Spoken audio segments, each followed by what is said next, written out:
আলু এখন কৃষকের গলার কাটা। কাঁচা বাজারে সবচেয়ে সস্তা পণ্যের তালিকায় আলু। এতে আলু উৎপাদন ও বিপণনের সঙ্গে জড়িতরা পড়েছেন চরম বিপাকে। কৃষকের দাবি, জমিতে কেজি প্রতি আলুর উৎপাদন খরচ পড়ে 15 থেকে 17 টাকা। এর সঙ্গে হিমাগার ভাড়া 6 টাকা, বস্তা ও পরিবহন খরচ যুক্ত হয়ে কেজিতে আলুর খরচ 25 থেকে 27 টাকা।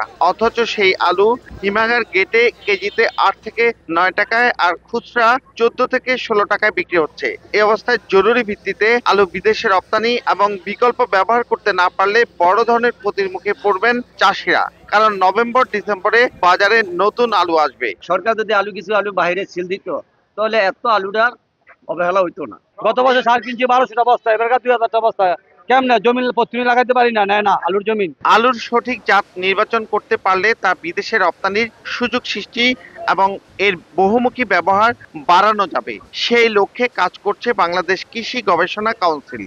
আর স্থানীয় কৃষি বিভাগ বলছে, রেকর্ড পরিমাণ আলু উৎপাদনের পরও পুঁজি হারানোর ভয়ে আছেন কৃষক। আলুর বহুমুখী ব্যবহার, আমি যদি বলি যে শিল্প ব্যবহার, পশুখাদ্যে ব্যবহার অথবা গোখাদ্যে ব্যবহার করার ক্ষেত্রে আলুকে এগিয়ে নিয়ে যাওয়া যায় এবং মানুষের খাদ্যের ক্ষেত্রে বহুমুখী প্রোডাক্ট ডেভেলপমেন্ট।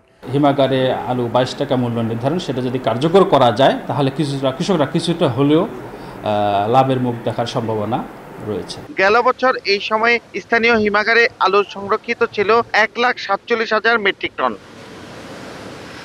মুন্সিগঞ্জের 7টি হিমাগারে 2,87,490 মেট্রিক টন আলু এখনো মজুত রয়েছে। এর মধ্যে খাবার আলুর পরিমাণ 1,90,000 মেট্রিক টনেরও বেশি। নাসির উদ্দিন উজ্জ্বল, সময় সংবাদ, মুন্সিগঞ্জ।